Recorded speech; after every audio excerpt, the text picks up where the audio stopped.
Bismillahirrahmanirrahim. Assalamualaikum warahmatullahi wabarakatuh.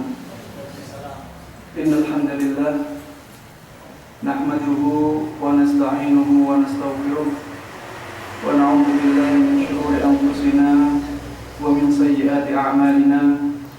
Man yahdihillahu fala mudilla lahu wa man yudlil fala hadiya lahu. Wa asyhadu an la ilaha illallah wahdahu la syarika lahu wa asyhadu anna Muhammadan 'abduhu wa rasuluh. Allahumma shalli wa sallim wa barik wa an'im ala 'abdika wa rasulika Muhammadin wa ala alihi wa sahbihi wa man tabi'ahum bi ihsanin ila yaumiddin. Segala puji bagi Allah Subhanahu wa taala. Salawat dan salam semoga selalu terlimpahkan kepada Nabi Agung Muhammad sallallahu alaihi wasallam. Ikhwati wa akhwati fillah, para jamaah yang menghadiri kajian ini, baik dari bapak-bapak maupun dari ibu-ibu, alhamdulillah pada kesempatan yang insyaallah penuh dengan berkah ini kita bisa berkumpul untuk mengkaji salah satu di antara syariat Islam yang mulia. Itulah syariat puasa. Syariat puasa merupakan syariat yang sangat agung. Makanya Rasulullah SAW ketika datang bulan puasa, beliau selalu menyampaikan kabar gembira kepada para sahabatnya dengan perkataan beliau, "Qad ja'akum syahrul Ramadan." Telah datang kepada kalian bulan Ramadan. Syahrun mubarak, bulan yang diberkahi. Faradallahu alaikum siyamah. Allah Subhanahu wa taala mewajibkan kepada kalian untuk berpuasa di dalamnya. Tufattahu fihi abwabul jannah. Di bulan Ramadan tersebut pintu-pintu surga dibuka. Wa tughallaqu fihi abwabun nar. Sebaliknya pintu-pintu neraka ditutup. Fihi lailatun khairun min alfi syahr. Di bulan Ramadan ini ada malam yang lebih baik dari 1000 bulan. Man hurima khairuha faqad hurim. Man hurima khairaha faqad hurim. Barang siapa yang dihalangi dari kebaikan malam tersebut, maka dia benar-benar telah dihalangi dari kebaikan yang sangat agung. Inilah kata-katanya Rasulullah SAW yang disampaikan oleh beliau untuk memberikan kabar gembira kepada para sahabatnya dengan datangnya bulan puasa ini. Dari sini kita bisa memahami bahwa bulan puasa itu sangat dinanti-nanti oleh para sahabat, sehingga dengan datangnya bulan Ramadan ini, dengan datangnya bulan puasa ini, Rasulullah memberikan kabar gembira kepada para sahabatnya. Dan Rasulullah tidak akan memberikan kabar gembira kecuali para sahabat tersebut bisa bergembira dengan kabar itu. Sehingga ini menunjukkan kedudukan bulan puasa di hati para sahabat Rasulullah SAW. Menunjukkan bahwa para sahabat sangat menghormati, sangat memuliakan, sangat bergembira dengan datangnya bulan Ramadan ini. Oleh karenanya hendaknya kita juga demikian. Hendaknya kita juga demikian. Semakin dekat dengan bulan Ramadan, hendaknya kita semakin berbahagia. Jangan malah takut. Jangan malah takut, wah nanti di bulan puasa malah lapar, nanti malah akan menyusut rizkinya. Jangan. Karena apa? Karena itu tidak sesuai dengan tuntunan Rasulullah SAW. Justru para sahabat dulu ketika akan datang bulan Ramadan, semakin dekat mereka semakin berbahagia. Makanya Rasulullah selalu memberikan kabar gembira kepada para sahabatnya dengan datangnya bulan Ramadan ini. Ikhwati wa akhwati fillah, a'azzani Allah wa iyyakum. Para jamaah yang semoga dimuliakan oleh Allah Subhanahu wa taala. Ketika kita berpuasa, maka jangan hanya melakukan puasa tersebut tanpa mendapatkan manfaat dari ibadah puasa itu. Hendaknya ketika kita berpuasa, kita juga mendapatkan manfaat-manfaat dari ibadah puasa tersebut. Tentunya manfaat tersebut tidak hanya manfaat pahala saja, karena pahala ini pasti akan didapatkan oleh orang yang berpuasa, asalkan puasanya tersebut sesuai dengan syarat, memenuhi syarat dan rukunnya. Asalkan puasa tersebut dijauhkan dari dosa-dosanya, tentunya dia akan mendapatkan pahala dari puasa tersebut. Namun sebaiknya kita sebagai kaum muslimin sebaiknya mendapatkan yang lebih dari itu. Di antaranya merenungi pesan-pesan atau pelajaran yang bisa kita ambil dari ibadah puasa ini. Banyak sekali pelajaran-pelajaran yang puasa ini. Banyak sekali pelajaran-pelajaran yang berharga yang bisa kita ambil dari ibadah puasa kita. Yang pertama, bahwa ibadah puasa ini mengajarkan kepada kita untuk mentauhidkan Allah Subhanahu wa taala. Ibadah puasa mengajarkan kepada kita untuk mentauhidkan Allah Subhanahu wa taala, mengesahkan Allah Subhanahu wa taala, tentunya dalam beribadah. Dari mana kita ambil pelajaran berharga ini? Dari syariat niat. Ketika kita berniat dalam puasa, niat wajib tidak? Dalam puasa niat wajib tidak? Wajib. Dalam berniat, kita meniatkan puasa ini untuk siapa? Untuk Allah Subhanahu wa ta'ala. Bolehkah kita berniat untuk orang lain atau untuk manfaat dunia? Tidak boleh. Kita berniat harus karena Allah Subhanahu wa ta'ala saja. Harus hanya mengharapkan pahala dari Allah Subhanahu wa ta'ala. Dan inilah tauhid. Ketika kita beribadah dan hanya mengharapkan pahala dari Allah, itulah inti dari ibadah, dari tauhid dalam beribadah.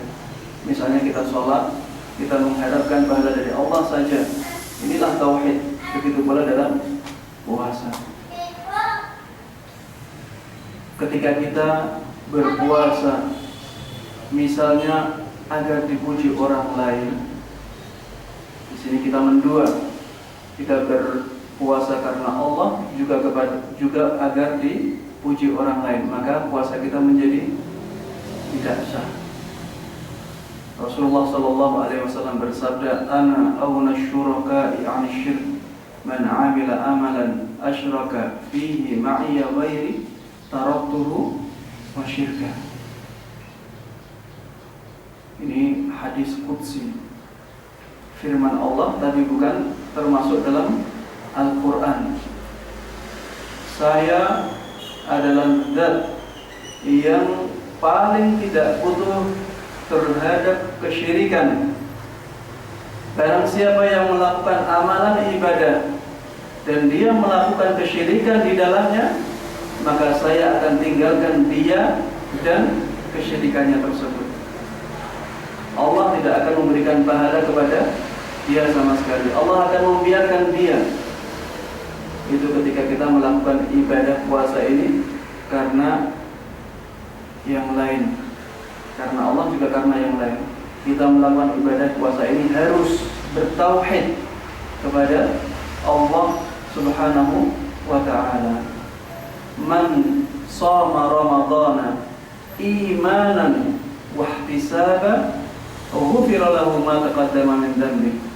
Barang siapa yang berpuasa di bulan Ramadan dengan keimanan dan dengan rasa berharap pahala dari Allah Subhanahu wa ta'ala, maka dosa-dosanya yang telah lalu akan diampuni. Di sini ada kata-kata ihtisaban, dengan mengharap pahala. Mengharap pahala dari siapa? Tentunya dari Allah saja. Tidak boleh mengharap pahala dari yang lainnya. Ketika kita berpuasa harus bertauhid kepada Allah Subhanahu wa ta'ala. Begitu pula dalam ibadah yang lainnya. Ketika kita bersedekah, maka harusnya kita bertauhid, kita ikhlaskan hanya untuk Allah Subhanahu wa ta'ala. Ketika kita membaca Al-Quran, kita juga harusnya bertauhid, mengharapkan pahala dari Allah Subhanahu wa ta'ala. Begitu pula ketika doa. Ad-du'a huwa al-ibadah. Kata Rasulullah sallallahu alaihi wasallam bahwa doa itulah ibadah. Dalam berdoa meminta, maka kita harusnya hanya meminta kepada Allah Subhanahu wa ta'ala. Jangan sampai kita ulang-ulang kata tasyahud, asyhadu an la ilaha illallah. Setiap salat kita membacanya asyhadu an la ilaha illallah, bahkan di salat yang lebih dari 2 rakaat kita membacanya 2 kali asyhadu an la ilaha illallah. Begitu pula di surat Al-Fatihah kita selalu mengulang-ulang iyyaka na'budu wa iyyaka nasta'in, hanya kepadamu kami menyembah, kami beribadah, dan hanya kepadamu kami meminta pertolongan. Jangan sampai kita mengulang-ulang kata-kata itu kemudian kita meminta kepada ahli kubur, walaupun yang diminta adalah doa. Jangan sampai kita lakukan, karena Allah Subhanahu wa ta'ala tidak rela dengan kesyirikan itu. Jangan sampai misalnya datang kepada kuburan orang yang saleh kemudian mengatakan, wahai Mbah Fulan, Mbah A misalnya, tolong doakan aku, mudah-mudahan urusan-urusanku dimudahkan oleh Allah Subhanahu wa ta'ala. Ini minta tolong tidak? Minta tolong untuk didoakan kepada siapa? Kepada orang yang sudah meninggal.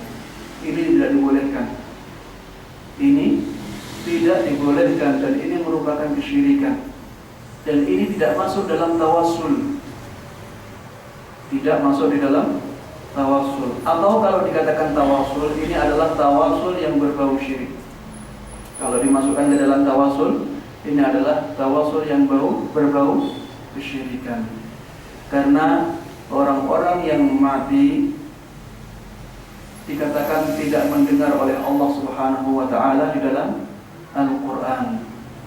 Allah Subhanahu wa ta'ala di dalam 2 ayat di dalam Al-Quran mengatakan, redaksinya sama, wa ma anta bimusmi'in man fil qubur.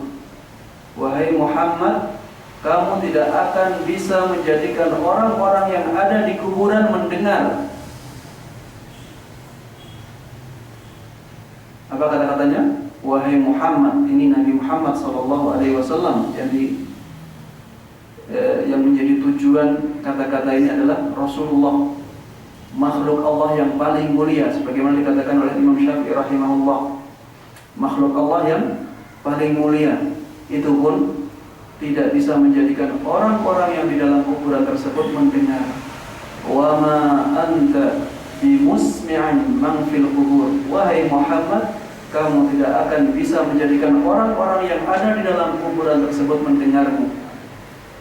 Di dalam ayat lain Allah Subhanahu wa taala lebih jelas lagi.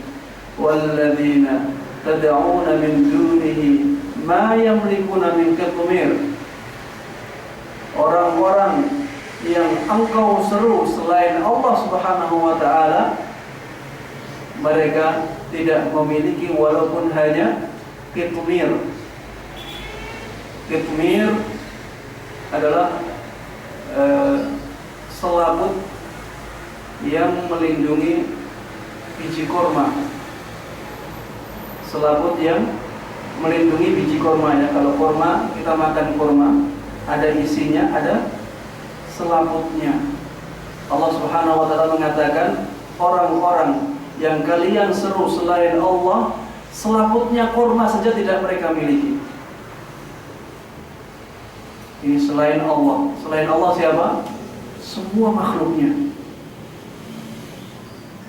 Tidak ada yang memiliki satu qitmir saja. Kemudian Allah Subhanahu wa taala mengatakan setelah ini langsung, in tad'uhum la yasma'u du'aakum. Jika kalian menyeru mereka, mereka tidak akan mendengar seruanmu. Ini yang menjadi dalil bahwa orang-orang yang ada di kuburan tidak mendengar perkataan orang-orang yang masih hidup, karena alamnya berbeda.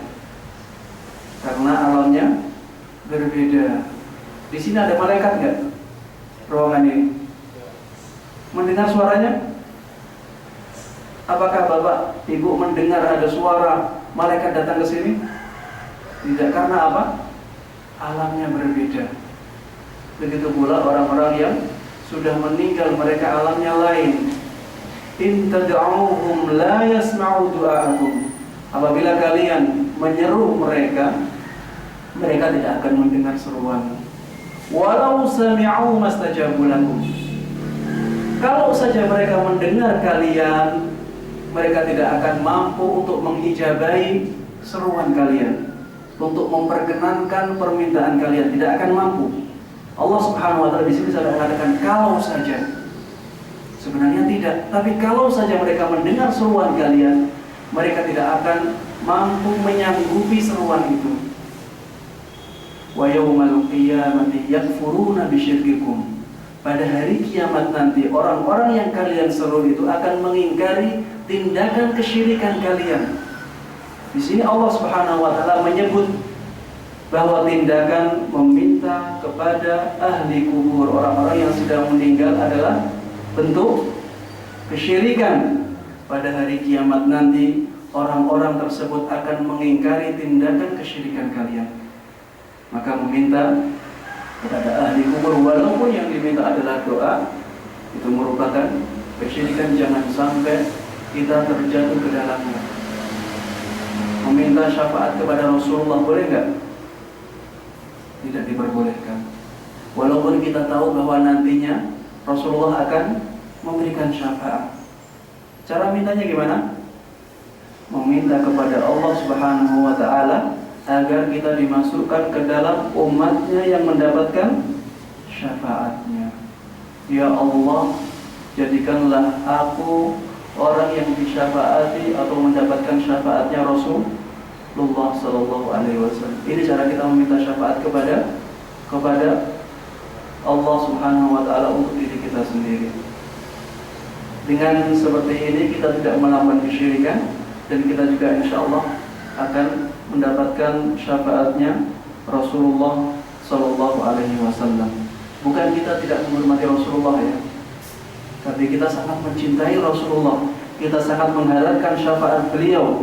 Namun dalam berdoa kita memintanya kepada Allah Subhanahu wa taala. Dan beginilah orang yang bertauhid. Orang yang bertauhid, yang menjaga tauhidnya, dia akan mencari jalan bagaimana dia tidak melakukan kesyirikan kepada Allah Subhanahu wa taala. Pelajaran yang pertama dari puasa kita, bahwa kita harus mentauhidkan Allah Subhanahu wa taala dalam ibadah kita. Karena di dalam berpuasa kita ketika berniat harus meniatkannya hanya karena Allah Subhanahu wa taala. Pelajaran yang kedua dari puasa kita harus berittiba'. Kita harus mengikuti tuntunan dalam berpuasa. Kita harus mengikuti tuntunan dalam berpuasa. Inilah artinya ittiba'. Ittiba' artinya adalah mengikuti tuntunan. Tuntunan siapa? Tuntunannya Rasulullah Sallallahu Alaihi Wasallam. Karena kita bersaksi bahwa Nabi Muhammad adalah Rasulullah, utusannya Allah Subhanahu wa taala.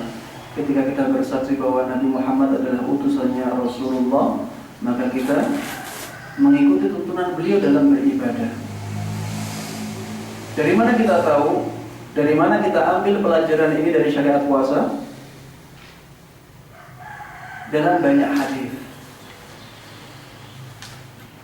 Kita di dalam puasa, kita tidak boleh puasa bisu. Puasa dengan membisu. Kita tidak boleh puasa setahun full. Selama setahun puasa terus, tidak boleh. Kita tidak boleh puasa wisal. Puasa wisal itu puasa menyambungkan lebih dari sehari. Bisa 2 hari, bisa 3 hari dengan 1 kali berbuka. Dan ini semuanya namanya apa? Puasa. Tapi tidak sesuai dengan tuntunan. Sudah ada sejak zaman Rasulullah SAW.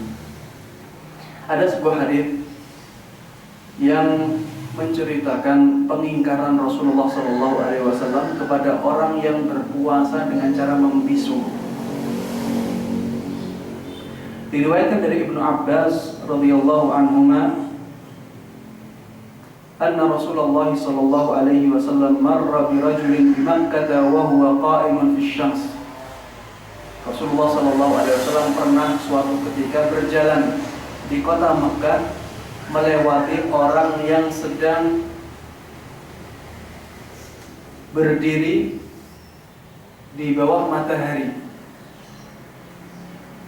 Jadi di bawah matahari yang sangat terik, Rasulullah mendapati orang ini berdiri.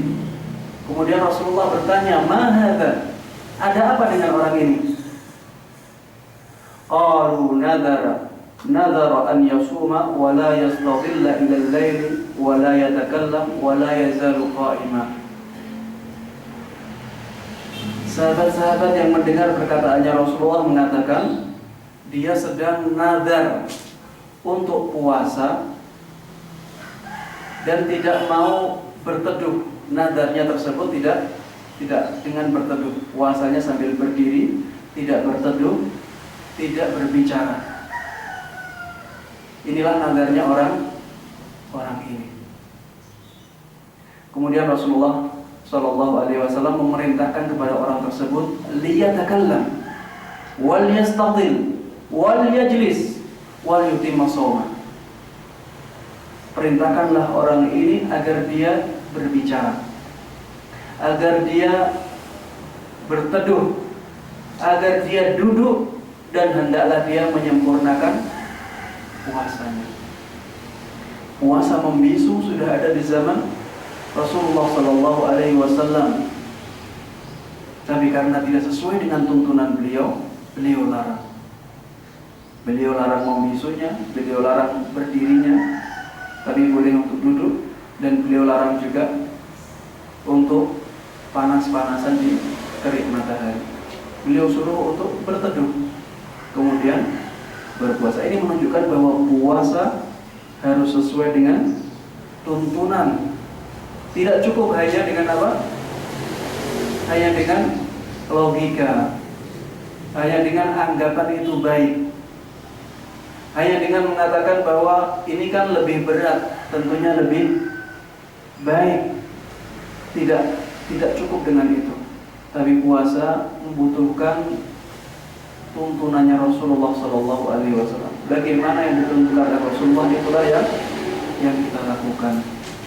Rasulullah Sallallahu Alaihi Wasallam juga mengingkari puasa menahun, puasa setahun full tidak diperbolehkan oleh Rasulullah Sallallahu Alaihi Wasallam. Bahkan Rasulullah mengatakan la shoma man shomad dahr. Tidak ada puasa orang yang berpuasa setahun penuh. Puasa setahun penuh. Kalau kita tidak mengetahui hadis ini, terlihat baik tidak? Baik sekali. Setahun penuh puasa, Masya Allah. Tapi ternyata tidak sesuai dengan tuntunannya Rasulullah Sallallahu Alaihi Wasallam. Dalam sebuah hadis yang sahih, la shoma man shomad dahr. Tidak ada puasa bagi orang yang berpuasa setahun penuh. Begitu pula puasa wisol ya. Sudah saya singgung tadi, puasa wisol adalah menggabungkan lebih dari satu hari dengan satu buka puasa. Misalnya 2 hari dengan satu berbuka, dengan satu kali berbuka. Ini tidak diperbolehkan. Dan ini termasuk kekhususan Rasulullah Sallallahu Alaihi Wasallam. Dalam sebuah hadis dari Ibnu Umar radhiyallahu anhuma, anna Nabi sallallahu alaihi wasallam naha 'anil wisal, bahwa sesungguhnya Nabi sallallahu alaihi wasallam telah melarang puasa wisal. Kemudian para sahabat mengatakan, innaka tuwasil. Wahai Rasulullah, engkau melakukan puasa wisal, kenapa kami dilarang? Para sahabat menanyakan hal ini karena menganggap aneh Rasulullah melakukan puasa wisal, kenapa kami tidak dibolehkan? Maka Rasulullah mengatakan, qal inni lastu ka hayatikum inni ut'amu wa usqa, bahwa sesungguhnya keadaanku tidak seperti keadaan kalian. Rasulullah mengatakan, keadaanku tidak seperti keadaan kalian, karena aku diberikan makan, aku juga diberikan minum oleh Allah Subhanahu wa Ta'ala, sehingga dengan berpuasa wisal tidak membahayakan Rasulullah Sallallahu Alaihi Wasallam. Kalau misalnya ada yang mengatakan, aku juga kuat kok puasa 2 hari, gimana jawabnya? Jawabnya gimana? Rasulullah telah melarang kita. Rasulullah telah melarang kita. Nahan Nabi sallallahu alaihi wasallam 'anil wisal, dan larangan ini umum kepada seluruh umatnya. Kalau ada yang dikecualikan, tentunya para sahabat lebih berhak untuk dikecualikan. Para sahabat perang Badar di bulan apa? Bulan Ramadan. Bulan Ramadan dibuat untuk berperang. Apalagi untuk berdiam di rumah, mungkin sampai berhari-hari bisa tahan tidak makan. Tapi mereka dilarang oleh Rasulullah untuk berpuasa wisal, apalagi kita. Dan ini merupakan bentuk kasih sayang Rasulullah SAW kepada umatnya. Wa ma arsalnaka illa rahmatan lil alamin. Aku tidaklah utus engkau wahai Muhammad melainkan sebagai bentuk rahmat bagi seluruh alam. Inilah pelajaran yang bisa kita ambil dari puasa kita. Pelajaran yang kedua, dalam berpuasa kita harus berittiba kepada Rasulullah Sallallahu Alaihi Wasallam. Puasa ini macam-macam lagi. Tambah akhir zaman, puasanya tambah macam-macam. Siapa yang tahu puasa mutih? Pasti kalau kita di masyarakat ya, di desa-desa, kita banyak mendengar istilah ini. Puasa mutih, puasa pati geni. Wah, banyak. semuanya ini tidak sesuai dengan tuntunannya Rasulullah Shallallahu Alaihi Wasallam. Memang ada yang memberikan tuntunan itu, tapi bukan Rasulullah. Kalau kita mencintai orang tersebut, besar mana cinta kita kepada Rasulullah? Kita lebih mencintai Rasulullah Shallallahu Alaihi Wasallam. La yu'minu ahadukum hatta akuna ahabba ilaihi min walidihi wa waladihi wan nasi ajma'in.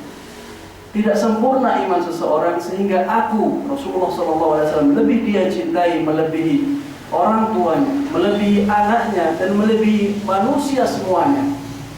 Ketika sekarang ada misalnya tuntunan Rasulullah mengatakan A, kemudian tuntunan orang yang misalnya kita cintai mengatakan B, maka kita dahulukan siapa? Dahulukan Rasulullah SAW, karena kita sangat mencintai beliau, dan inilah konsekuensi kecintaan kita kepada Rasulullah SAW. Kita harus mendahulukan semua tuntunan yang diajarkan oleh beliau. Ketika Rasulullah melarang kita menambah-nambahi dalam ibadah, maka kita tidak menambah-nambahi dalam ibadah, apa adanya.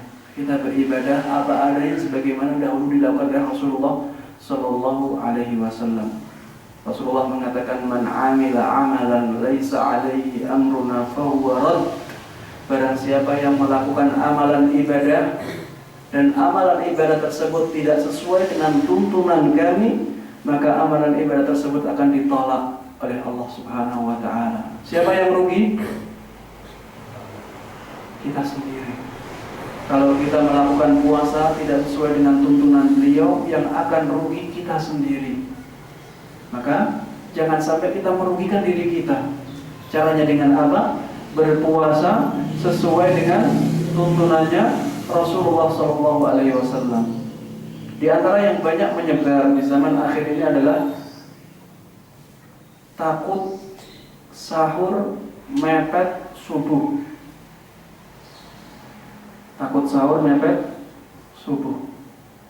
Padahal itu merupakan sunnah Rasulullah SAW, tuntunan beliau. Bukan berarti orang yang sahurnya sebelum subuh, jauh sebelum subuh tidak diterima ya. Bukan berarti dia berdosa, tidak. Namun ini adalah sunnah tuntunan yang dianjurkan. Ini anjuran dari Rasulullah SAW. Kalau Rasulullah menganjurkan, tentunya hendaknya kita lakukan. Ada waktu imsak. Ini seharusnya imsaknya sama dengan adzan. Harusnya imsak itu digeser sampai waktu adzan. Imsak artinya menahan diri. Imsak artinya menahan diri ya. Hendaknya kita menahan dirinya ketika waktu adzan fajar. Dan ini merupakan sunnah yang dianjurkan oleh Rasulullah SAW. Begitu pula menyegerakan berbuka puasa.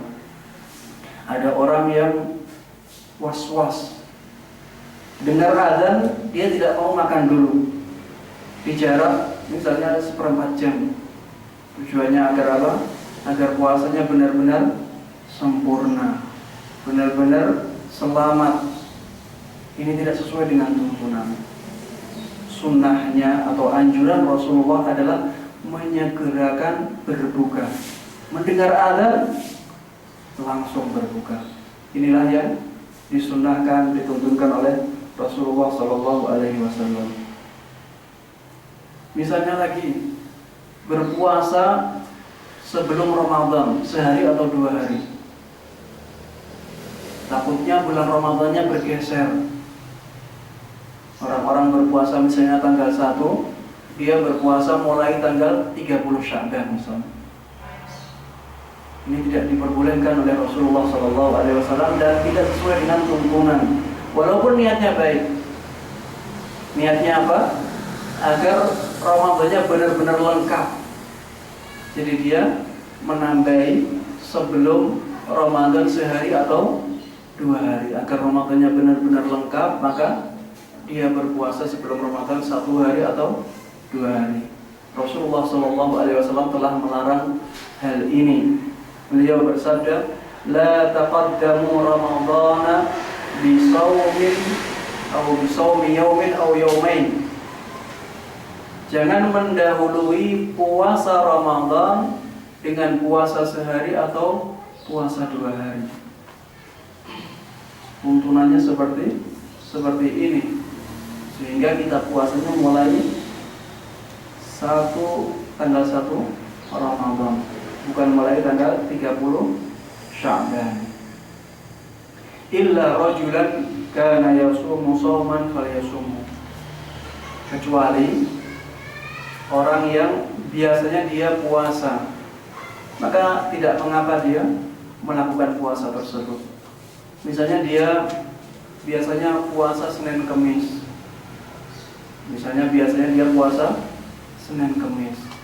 pas menepati Seninnya tanggal 30 Sya'ban, boleh nggak dia puasa? Dibolehkan bagi orang ini karena dia punya kebiasaan seperti itu. Berbeda dengan orang yang bermaksud berpuasa pada tanggal 30 tersebut tidak diperbolehkan. Dan ini pentingnya niat ya.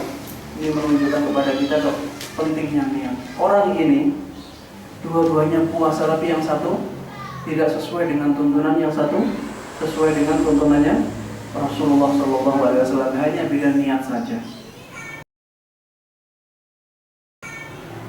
Pelajaran yang ketiga,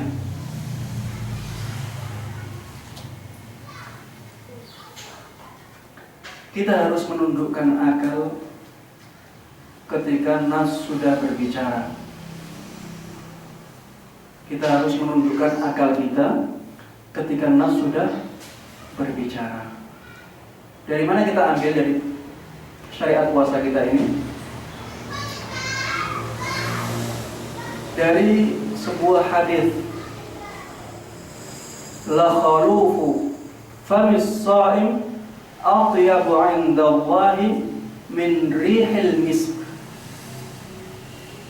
Bau mulutnya orang yang berpuasa benar-benar lebih wangi di sisi Allah, melebihi wanginya bau misik. Masuk akal tidak? Masuk akal tidak? Bau mulut orang yang berpuasa wangi. Bahkan kita bisa mengindra sendiri dengan indra penciuman, bau mulutnya tidak wangi. Bau mulutnya sangat bau. Apalagi bagi orang-orang yang giginya sudah pada berlubang ya, itu ada tambahan baunya. Tapi Rasulullah SAW mengatakan, la khalufu famis sha'im atyabu 'indallahi min rihil misk.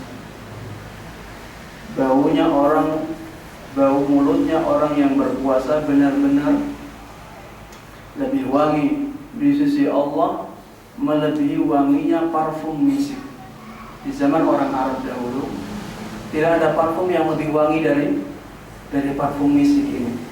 Mungkin di zaman sekarang ada bau-bau yang mungkin kita lebih suka daripada parfum misik tersebut. Tapi orang Arab dahulu kalau ingin mengatakan bahwa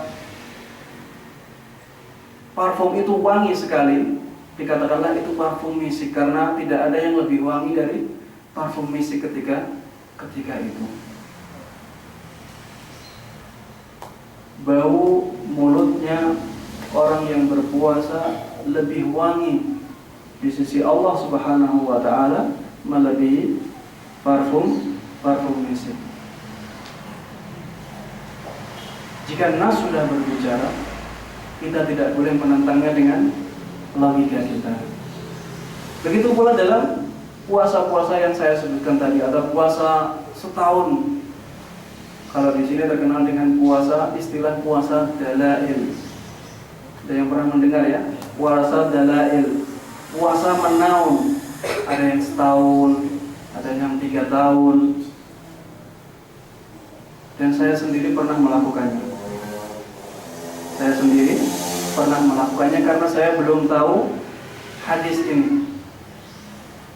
Saya dulu di waktu SMP, SMA pernah diberikan lelakan seperti itu, dan saya lakukan benar, karena saya tidak tahu ada larangan dari Rasulullah SAW. Bagi yang tidak tahu dan dia sudah berusaha untuk mencari tahu, maka hal tersebut tidak menjadikan dia berdosa karena dia tidak tahu dan dia sudah berusaha untuk mencari tahu. Bagi yang sudah tahu maka hendaklah meninggalkannya. Karena Rasulullah Shallallahu Alaihi Wasallam pernah bersabda, "La shawma man shawmad dahr." Tidak ada puasa bagi orang yang berpuasa setahun penuh atau selama-lamanya. Secara logika, orang yang hanya puasa setahun sekali, sebulan ya, sebulan dalam setahun, dengan orang yang puasa setahun penuh, lebih baik mana? Secara logika, setahun full, karena dapat semua dia. Tapi Rasulullah larang. Kalau nas sudah berbicara, kita harus menundukkan akal kita, karena ini berhubungan dengan ibadah. Yang tahu jalan ibadah hanya Rasulullah Shallallahu Alaihi Wasallam. Yang tahu pintu pahala siapa? Hanya Rasulullah Shallallahu Alaihi Wasallam. Karena pintu pahala adalah hal yang gaib, tidak bisa kita melihat. Orang yang berpuasa pahalanya bisa dilihat? Tidak. Yang tahu hal tersebut hanya Rasulullah Shallallahu Alaihi Wasallam. Makanya kita juga mencari pintu tersebut dari tuntunannya siapa? Tuntunannya Rasulullah Shallallahu Alaihi Wasallam. Pelajaran yang keempat, puasa mengajarkan kepada kita untuk tenggang rasa. Dan ini sangat jelas, semua orang pasti bisa merasakannya. Untuk tenggang rasa, ikut merasakan perasaan orang-orang yang kekurangan, orang-orang lemah, orang-orang miskin, orang-orang yang sulit untuk mencari makan. Dengan berpuasa kita bisa merasakan perasaannya orang-orang tersebut. Puasa mengajarkan kepada kita untuk merasakan perasaan orang-orang tersebut. Ternyata perut yang kosong itu berat. Kalau kita tahu hal tersebut, maka hendaknya kita membantu orang-orang yang berat tersebut. Kita bantu mereka. Inilah di antara pelajaran yang diberikan oleh puasa kita. Jangan hanya kita puasa-puasa, namun kita tidak ada rasa tenggang rasa sama sekali dengan orang-orang lemah yang ada di sekitar kita. Bantulah mereka. Sungguh bantuan kita kepada mereka, manfaatnya untuk diri kita jauh lebih besar daripada manfaat yang dirasakan oleh mereka. Jangan kita berpikiran ketika membantu orang lain bahwa yang akan menerima manfaat hanya orang yang dibantu saja. Justru manfaat yang kita raih, yang kita dapatkan jauh lebih besar daripada manfaat yang diterima dia dari kita. Manfaat yang dia terima, berapa menit dia rasakan? Misalnya kita kasih makan uang 10.000 misalnya, dia gunakan untuk makan. Berapa menit dia rasakan manfaat tersebut? Orang yang makan mungkin 1 jam setelah itu sudah lapar lagi. Tapi pahala yang kita terima akan kita rasakan selama-lamanya di surga nanti. Belum pahala atau imbalan dari Allah Subhanahu wa Ta'ala yang diberikan kepada kita di dunia. Dengan kita bersedekah, rezeki kita akan dimudahkan oleh Allah Subhanahu wa Ta'ala. Kemarahan Allah kepada kita akan dipadamkan. Kita akan mendapatkan kemudahan-kemudahan di dunia sebelum di akhirat nanti. Intinya, ketika kita bersedekah kepada orang lain, jangan berpikir bahwa manfaatnya besar untuk dia, tapi berpikirlah bahwa manfaatnya besar untuk kita sendiri, baik di dunia ini maupun di akhirat nanti. Sehingga apa? Sehingga kita akan semangat untuk berbuat baik kepada orang lain selama kita mampu, ya. Jangan dipaksakan. Di kajian yang sebelumnya saya sudah singgung hal ini.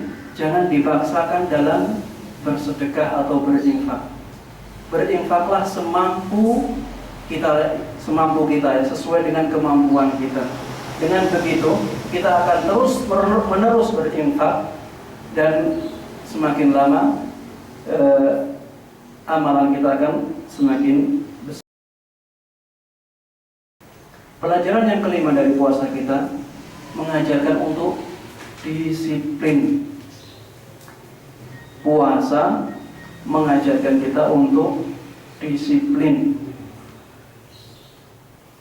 karena di sana ada waktu sahur, di sana ada waktu berbuka, di sana ada bulan Ramadan yang waktunya hanya 30 hari atau 29 hari tersebut, dan waktunya tertentu semuanya. Kita melakukannya harus di waktu itu. Kalau kita puasa Ramadan di bulan Syawal boleh tidak? Tidak boleh, kecuali qadha. Dan keutamaan bulan Ramadan pun sudah hilang ya, seperti Lailatul Qadar tidak ada. Misalnya ada orang yang utang puasanya 30 hari, ini karena nifas. Kemudian dia puasa di bulan Muharram 30 hari. Apakah ada malam Lailatul Qadarnya? Tidak ada. Misalnya keutamaan di bulan Ramadan, doa menjadi mustajab itu pun telah hilang. Keutamaan yang berhubungan dengan waktu bulan Ramadan akan hilang. Intinya puasa ini menjadikan kita disiplin. Makanya sebelum subuh kita sudah harus bangun untuk apa? Untuk sahur. Begitu pula ketika berbuka, kita harus cepat-cepat berbuka agar mendapatkan waktu yang paling afdal untuk berbuka. Ketika kita diajari disiplin di bulan Ramadan, kita diajari disiplin oleh puasa kita, hendaknya kita juga disiplin dalam kegiatan-kegiatan lainnya. Dalam menghadiri kajian, dalam janjian dengan orang lain, hendaknya kita disiplin menghargai waktu. Karena disiplin ini maslahatnya sangat besar sekali, baik terutama maslahat duniawi.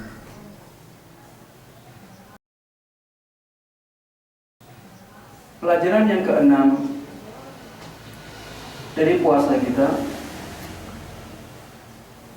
semakin amalan baik ditutupi, pahalanya akan semakin besar. Semakin amalan baik ditutupi, pahalanya akan semakin besar. Contohnya puasa. Orang yang berpuasa kelihatan tidak? Kelihatan lemesnya. Tapi kan lemas tidak otomatis karena puasa. Bisa juga karena sakit. Bisa juga karena dia tidak makan tapi bukan karena puasa. Mungkin karena dia menunda makan. Intinya puasa adalah amalan ibadah yang tidak kelihatan. Makanya pahalanya besar sekali. Rasulullah SAW pernah bersabda, "Kullu amal ibni Adam yudha'af." Setiap amalan anak Adam dilipat gandakan. Al-hasanatu 'ashru amthaliha ila 700 dha'fin. Setiap kebaikan itu sama dengan 10 kali lipatnya, bahkan sampai 700 kali lipat. Setiap amalan baik anak Adam akan dilipat gandakan oleh Allah Subhanahu wa ta'ala. Ada yang dilipat gandakan hingga 10 kali lipat, ada yang dilibatkan hingga berapa? 700 kali lipat. Qala Allah Azza wa Jalla. Ini hadis qudsinya mulai ini. Illa as-shaum. Allah Subhanahu wa ta'ala, Allah Azza wa Jalla berfirman, kecuali puasa. fa innahu li wa ana ajzi bih. Sesungguhnya puasa itu untukku dan akulah yang akan membalasnya. Puasa untuk siapa? Untuk Allah Subhanahu wa ta'ala. Dan puasa tersebut tidak terlihat oleh orang lain. Fa innahu li wa ana ajzi bih. Misalnya ada orang di bulan puasa, dia makan di kamarnya, kemudian keluar, kelihatan tidak? Orang menyangka dia tetap puasa, karena puasa ini amalan hati, tidak kelihatan. Kita sebenarnya bisa makan, tapi kita tidak mau makan karena Allah. Inilah yang dimaksud bahwa amalan puasa ini tidak terlihat. Ada kesempatan-kesempatan yang sangat banyak sekali sebenarnya bisa kita gunakan untuk makan, untuk minum, untuk berhubungan suami istri. Ada banyak sekali kesempatan, namun tidak kita lakukan. Itu semuanya sumbernya dari hati kita. Memang kita ingin berpuasa, ingin meninggalkan hal-hal tersebut karena Allah Subhanahu wa ta'ala. Makanya pahalanya besar sekali. Makanya Allah mengatakan fa innahu li wa ana ajzi bih. Puasa itu untukku dan akulah yang akan membalasnya. Yada'u syahwatahu wa ta'amahu min ajli. Orang yang berpuasa itu meninggalkan syahwatnya dan makanannya karena aku, karena Allah Subhanahu wa ta'ala. Intinya pahala puasa melebihi berapa? 700 kali lipat. Pahala puasa melebihi 700 kali lipat. Kita misalnya puasa sehari sama dengan puasa lebih dari 700 hari. Ini sebagaimana disebutkan dalam hadis ini yang diriwayatkan oleh Imam Muslim. Tentunya hadis ini adalah hadis yang sahih. Ketika puasa merupakan amalan yang disembunyikan, maka pahalanya menjadi sangat besar. Makanya ya, hadis yang menerangkan tentang 7 golongan yang di hari kiamat mendapatkan naungan dari Allah Subhanahu wa ta'ala, rata-rata amalan tersebut berkaitan dengan hati, amalan yang tidak dilihat oleh manusia. Saya sebutkan hadisnya ya. Sab'atun yudhilluhumullahu fi dhillihi yawma la dhilla illa dhilluh. Ada 7 golongan yang akan mendapatkan naungan Allah Subhanahu wa ta'ala di saat tidak ada naungan selain naungannya, selain naungan Allah Subhanahu wa ta'ala. Hanya 7 golongan ini yang mendapatkan naungan dari Allah Subhanahu wa ta'ala. Yang pertama, al-imamul adil, penguasa yang adil. Yang pertama, penguasa yang adil. Kita bisa masuk nggak? Kayaknya jauh. Jadi raja kayaknya tidak mungkin. Jadi presiden juga kayaknya seperti tidak mungkin lah. Mungkin saja tapi kayaknya tidak mungkin jadi presiden. Maka yang pertama ini mungkin kita akan agak jauhkan dari target kita. Yang kedua, wasyabun nasha'a bi ibadatillah, pemuda yang tumbuh dalam ibadah kepada Allah Subhanahu wa ta'ala. Yang sudah tua juga, mungkin di masa mudanya giat beribadah, maka mereka masuk dalam golongan ini. Bagi yang masih muda, ini kesempatan akan mendapatkan naungan dari Allah Subhanahu wa ta'ala. Bayangkan ya, di akhirat satu harinya sama dengan berapa tahun? Ribuan tahun. Ribuan tahun satu harinya. Dan matahari didekatkan berjarak 1 mil di atas kepala. 1 mil di atas kepala. Sekarang matahari berjuta-juta mil. didekatkan sampai 1 mil di atas kepala, tentunya sangat panas sekali. Dan keadaan alam ketika itu rata, amblas, rata, tidak ada pegunungan, tidak ada lautan, rata dia. Tidak ada tumbuh-tumbuhan, tidak ada naungan selain naungannya Allah Subhanahu wa taala. Bayangkan ribuan tahun dalam keadaan seperti itu. Makanya hadis ini merupakan hadis yang sangat berharga sekali bagi kita semuanya. Berusahalah untuk menjadi salah satu dari 7 golongan ini.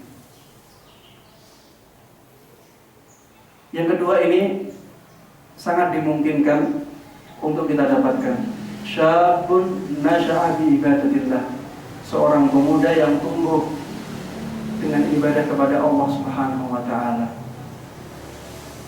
Yang ketiga, rajulun qalbuhu mu'allaqun fil masajid, seseorang yang hatinya selalu terkait atau tergantung dengan masjid-masjid. Dia selalu ingin ke masjid. Ini amalan hati tidak? Amalan hati, pahalanya sangat besar sekali. Makanya kalau ada azan cepat-cepat ke masjid. Gantungkan hati kita ke rumah-rumah Allah Subhanahu wa taala agar kita termasuk di antara 7 golongan ini. Mungkin ini berat bagi sebagian orang ya. Coba cari kesempatan lain. Wa rajulani tahabba fillah ijtama'a alaihi wa tafarraqa alaihi. 2 orang yang saling mencintai, saling menyayangi karena Allah Subhanahu wa taala. Dia bertemu karena cinta kepada Allah dan dia berpisah juga karena cinta kepada Allah Subhanahu wa taala. Ini mungkin lebih ringan daripada yang tadi ya, yang hatinya selalu terkait dengan masjid. Maka jangan sampai kita lewatkan ini. 2 orang yang saling mencintai karena Allah Subhanahu wa taala. Dia berteman, dia bersahabat. Tujuannya apa? Akhirat. Tujuannya Allah Subhanahu wa taala, tujuannya kebaikan. Carilah teman-teman seperti ini. Karena kita nantinya akan diberikan naungan oleh Allah Subhanahu wa taala di hari yang sangat panjang tersebut. Cinta kepada Allah, amalan hati atau amalan yang zahir? Ini amalan hati, dan tentunya amalan hati tersebut tidak terlihat, makanya pahalanya sangat besar sekali. Wa rajulun da'athu imra'atun dzatu mansibin wa jamal faqala inni akhafullah. Dan orang laki-laki, ini juga berlaku bagi perempuan, tapi hadisnya lafalnya laki-laki. Seorang laki-laki yang dipanggil, diajak oleh perempuan yang punya kecantikan yang luar biasa dan dia punya kedudukan yang sangat tinggi. Kemudian dia mengatakan inni akhafullah. Dia menolaknya dan mengatakan sesungguhnya aku takut kepada Allah Subhanahu wa taala. Dia menolak ajakan tersebut, ajakan untuk berhubungan intim tentunya, atau ajakan untuk yang lainnya, untuk bermaksiat. Inni akhafullah. Dia menolaknya dengan kata-kata saya takut kepada Allah Ta'ala. Takut ini amalan hati tidak? Amalan hati. Terlihat tidak? Tidak kelihatan. Makanya pahalanya besar sekali. Tapi kesempatan ini mudah-mudahan kita tidak mendapatkannya. Kesempatan seperti ini mudah-mudahan kita tidak mendapatkannya. Ini cobaan yang sangat besar sekali. Bayangkan, punya kecantikan yang luar biasa, punya kedudukan yang sangat tinggi. Orang yang punya kedudukan yang sangat tinggi, dia bisa mengamankan perbuatannya tersebut dengan menyewa banyak polisi misalnya untuk menjaga rumahnya, dengan menyewa misalnya beberapa wartawan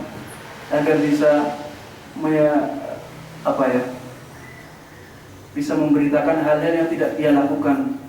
Misalnya dia di situ sebenarnya sedang melakukan kajian, terus diomongkan kepada wartawan, kegiatannya kajian, bukan hal-hal yang terlarang. Dia bisa juga orang yang punya kedudukan tinggi tersebut. Makanya jangan sampai, mudah-mudahan kesempatan ini tidak sampai kepada kita. Atau kalaupun sampai, mudah-mudahan Allah Subhanahu wa Ta'ala memberikan kita kekuatan untuk menolaknya. Wa rajulun tasaddaqa bi shadaqatin fa akhfaha hatta la ta'lama yaminuhu ma tunfiqu shimaluhu. Dan orang yang bersedekah dan dia menyembunyikan sedekah tersebut sampai tangan kanannya tidak mengetahui apa yang dilakukan oleh tangan kirinya. Tangan kanannya tidak mengetahui apa yang diinfakkan oleh tangan kirinya. Para ulama mengatakan ini termasuk riwayat yang riwayat yang terbalik dalam Sahih Muslim. Sebenarnya lafalnya sampai tangan kirinya tidak mengetahui apa yang diinfakkan oleh tangan kanannya. Namun karena Imam Muslim mendapatkan riwayatnya seperti ini, maka beliau menulisnya seperti ini. Di dalam riwayat lain ada yang lebih kuat riwayatnya yang mengatakan bahwa lafalnya tangan kirinya tidak tahu apa yang diinfakkan oleh tangan kanannya. Tapi maknanya sama ya. Dia sangat menyembunyikan amalan baiknya. Dia sangat menyembunyikan amalan baiknya sampai tangan yang menjadi anggota badannya sendiri tersebut tidak mengetahui apa yang dilakukan oleh tangan yang lain. Untuk menggambarkan bahwa orang tersebut sangat semangat untuk menyembunyikan sedekahnya. Orang ini akan mendapatkan naungan dari Allah Subhanahu wa Ta'ala di akhirat kelak. Sedekah ini menjadi sangat mulia karena apa? Apa sebabnya?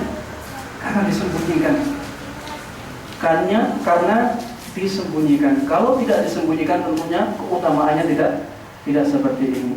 Wa rajulun dzakarallahu khaliyan fafadat ainah. Yang terakhir, orang yang berzikir kepada Allah Subhanahu wa Ta'ala saat sedang sendiri,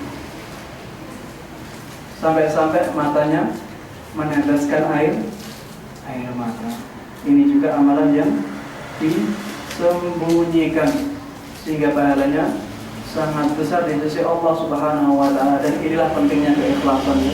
Semakin kita ikhlas kepada Allah Subhanahu wa Ta'ala dalam beribadah, maka pahala kita akan semakin dilipat gandakan oleh Allah Subhanahu wa Ta'ala. Keutamaan ini secara umum. Maksud saya secara umum, di sana ada keadaan-keadaan yang kadang maslahatnya lebih baik amalan kita diperlihatkan. Ada keadaan-keadaan tertentu yang ketika amalan ibadah tersebut diperlihatkan, pahalanya menjadi semakin besar. Contohnya apa? Contohnya bersedekah. Ini contohnya sama, bersedekah. Tapi dia bersedekah agar orang lain semangat untuk bersedekah. Misalnya, ada orang yang buka donasi pembangunan masjid. Dia langsung nyumbang 50 juta.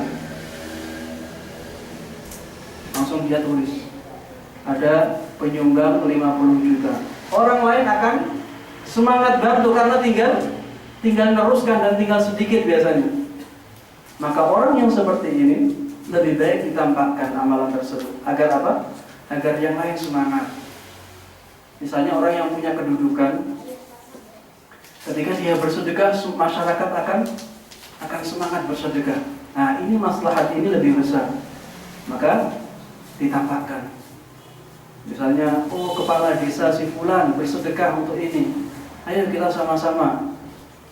Akan menjadi semangat untuk berinfak pada amalan tersebut. Maka karena maslahat ini, maka lebih baik ditampakkan. Ada lagi misalnya amalan berjamaah di masjid. Bagaimana kita menyembunyikan amalan berjamaah di masjid? Tentunya tidak bisa. Makanya ada orang yang ngomong ya, lebih baik saya daripada orang-orang yang sholat di masjid. Orang sholat di masjid itu sholatnya dilihat orang, ikhlasnya lebih susah, banyak tercampur rasa-rasa ria. Maka lebih baik saya sholat di rumah. Ini bisikan syaitan ya. Ini bisikan syaitan. Karena apa? Sholat di masjid hukumnya wajib bagi laki-laki. Bagi yang laki-laki yang sudah balik, sholat di masjid lebih baik, dan itu merupakan syiar Islam. Itu merupakan syiar Islam. Ketika syiar Islam ini hidup, maka maslahat untuk kaum muslimin menjadi semakin besar. Maslahatnya, ketika sebuah maslahat semakin besar, menjadi lebih besar, maka ditampakkan amalan tersebut ditampakkan.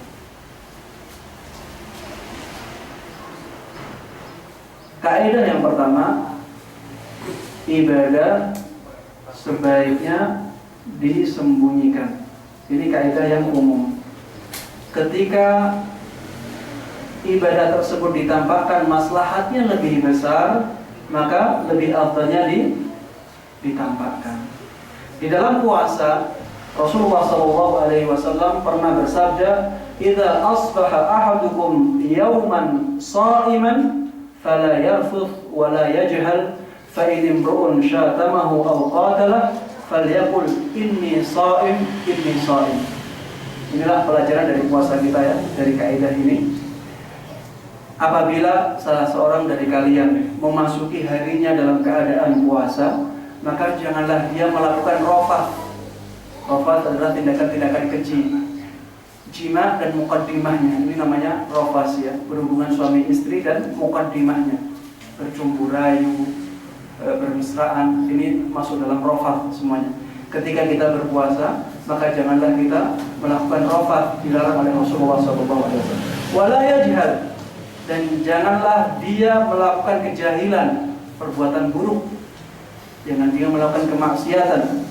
Fa in imru'un syatamahu, apabila ada orang yang mencacinya atau mengajak dia bertengkar, maka katakanlah bahwa sesungguhnya aku sekarang sedang puasa. Yang tadinya puasanya tidak ditampakkan, sekarang dia menampakkan puasanya. Jangan, ketika ada orang yang mencela dia, jangan cela aku, karena aku sekarang sedang berpuasa. Ini disyariatkan, dianjurkan untuk ditampakkan. Karena Rasulullah mengatakan falyaqul, maka hendaklah dia mengatakan inni shaimun, saya sekarang sedang puasa, saya sekarang sedang puasa. Inilah kaidah yang kita ambil. Apabila pada asalnya semua ibadah hendaknya kita sembunyikan, pahalanya akan semakin besar. Apabila ada maslahat yang besar untuk kita tampakkan, maka hendaklah kita tampakkan. Mohon maaf ya, karena waktu yang sudah masuk waktu maghrib, maka saya tutup kajian ini sampai di sini. Sebenarnya masih banyak lagi pelajaran-pelajaran yang lain. Saya kumpulkan ada 17 pelajaran. Insya Allah kita bisa sambung di kesempatan lain. Wallahu ta'ala alam. Semoga yang baik bermanfaat bagi kita semuanya. Apabila ada kesalahan, maka itu semuanya dari syaitan dan dari diri saya sendiri, dan Allah Subhanahu wa ta'ala bebas dari kesalahan tersebut. Begitu pula Rasulullah Sallallahu Alaihi Wasallam. Sekian, mari kita tutup kajian ini dengan bacaan kafaratul majlis. Subhanakallahumma wa bihamdika asyhadu an la ilaha illa anta astaghfiruka wa atubu ilaik. Wassalamualaikum